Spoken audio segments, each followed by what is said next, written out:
There is a new book, probably a story that, well, they say the story's never been told before, but now it's told in this book. The Sound of Silence was named among the 20 most performed songs of the 20th century, included in the Rolling Stones 500 greatest songs of all time, and provided the unforgettable soundtrack to the 1967 film The Graduate. But to one man, The Sound of Silence means much more than a number one song on the radio, with its poignant opening lines. "Hello, darkness, my old friend. I've come to talk with you again."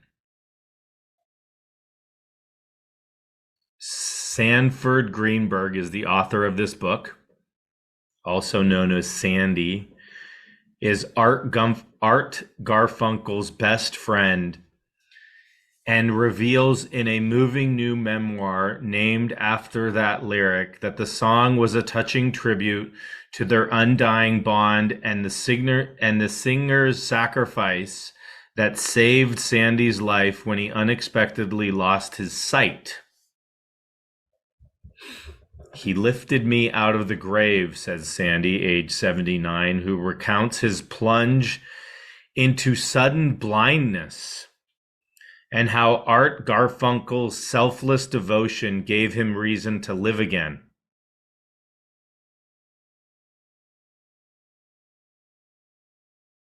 Yolanda, I think I sent you a link to that story. Many people have sent me. I don't recall where this has been floating around. Sandy and Arthur. Sandy and Arthur, as Art was then known, met during their first week as students at the prestigious Columbia University in New York. A young man wearing an Argyle sweater and corduroy pants and blonde hair with a crew cut came over and said, "Hi, I'm Art Garfunkel," Sandy recalls. They became roommates, bonding over a shared taste in books, poetry, and music.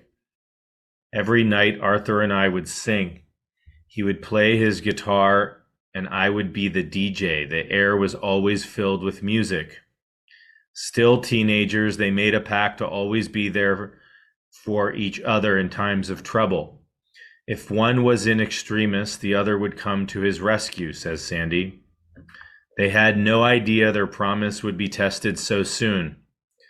Just months later, Sandy recalls, I was at a baseball game and suddenly my eyes became cloudy and my vision became unhinged. Shortly after that, darkness descended. Doctors diagnosed conjunctivitis, assuring it would pass, but days later, Sandy went blind. And doctors realized that glaucoma had destroyed his optic nerves. Imagine as an 18-year-old. Sandy was the son of a rag and bone man. His family, Jewish immigrants in Buffalo, New York, had no money to help him, so he dropped out of college, gave up his dream of becoming a lawyer, and plunged into depression. I wouldn't see anymore. I just refused to talk to anyone, says Sandy. And then unexpectedly, Arthur flew in, saying he had to talk to me. He said, "You're gonna come back, aren't you?" I said, "No, there's no conceivable way." He was pretty insistent and finally said, "Look, I don't think you get it. I need you back there. That's the pact we made together. We would be there for the other in times of crisis. I will help you." Together, they returned to Columbia University, where Sandy became dependent on Garfunkel's support. Art would walk Sandy to class, bandage his wounds when he fell, and even filled out his graduate school applications. Garfunkel called himself Darkness in a show of empathy. The singer explained, "I was saying I want to be together where you are in the black." Sandy recalls he would come in and say, "Darkness is going to read to you now." So Art Garfunkel would refer to himself as Darkness. Then he would take me to class and back, and he would take me around the city.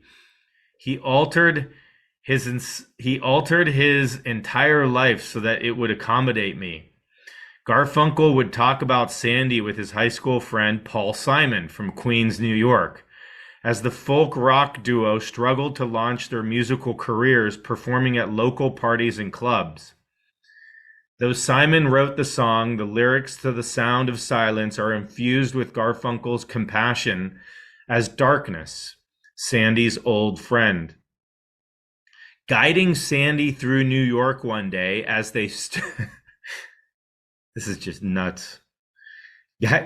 Guiding Sandy through New York one day as they stood in the vast forecourt of bustling Grand Central Station. Garfunkel said that he had to leave for an assignment, abandoning his blind friend alone in the rush hour crowd, terrified, stumbling, and falling. I cut my forehead, said Sandy. I cut my shins. My socks were bloody. I had my hands out and bumped into a woman's breasts. It was a horrendous feeling of shame and humiliation. I started running forward, knocking over coffee cups and briefcases, and finally I got to the local train to Columbia University. It was the worst couple of hours in my life. Back on campus, he bumped into a man who apologized. I knew that it was Arthur's voice, said Sandy. For a moment, I was enraged, and then I understood what happened. That his colossally insightful, brilliant, yet wildly risky strategy had worked. Garfunkel had not abandoned Sandy at the station, but had followed him the entire way home, watching over him. Arthur knew it was only when I could prove to myself I could do it that I would have real independence, says Sandy. And it worked, because after that, I felt like I could do anything. That moment was the spark that caused me to live a completely different life without fear, without doubt. For that, I am tremendously grateful to my friend. Sandy not only graduated, but went on to study for a master's degree at Harvard and Oxford. While in Britain, he received a phone call from his friend, and with it, the chance to keep his side of the pack. Garfunkel wanted to drop out of architecture school and record his first album with Paul Simon, but explained, I need $400 to get started. Can you imagine? $400 for Art Garfunkel and Simon to record their first album, and he's calling up this friend of his. Sandy, by then married to his high school sweetheart, says, we had $404 in our current account. I said, Arthur, you will have your check. It was an instant reaction because he had helped me restart my life, and his request was the first time that I had been able to live up to my half of our solemn covenant. The 1964 album, Wednesday Morning, 3 a.m., was a critical and commercial flop, but one of the tracks was The Sound of Silence, which was released as a single the following year and went to #1 across the world. The Sound of Silence meant a lot because it started out with the words, Hello, Darkness. And this was Darkness singing, the guy who read to me after I returned to Columbia blind, said Sandy. Simon Garfunkel went on to have 4 smash albums with hits including Mrs. Robinson, The Boxer, Bridge Over Troubled Water. Amazingly, Sandy went on to extraordinary success as an inventor, entrepreneur, investor, presidential advisor, and philanthropist. The father of 3 who launched a $3 million prize to find a cure for blindness, has always refused to use a white cane or a guide dog. I don't want to be the blind guy, he says. I wanted to be Sandy Greenburg, the human being. Six decades later, the 2 men remain best friends, and Garfunkel credits Sandy with transforming his life. With Sandy, my real life emerged, says the singer. I became a better guy in my own eyes and began to see who I was, somebody who gives to a friend. I blush to find myself within his dimension. My friend is the gold standard of decency. Says Sandy, I am the luckiest man in the world. So this story took off once this book was published by Sandy Greenburg. Many people sent it to me. It was all over Facebook, et cetera, et cetera. But you can see that's the story of Hello Darkness. Hello Darkness. And the power of that friendship, right? Imagine going blind in your teens and having a friend like Art, and him jamming with Paul Simon and asking for $400 to start to record an album, for which The Sound of Silence was in that album. Beautiful.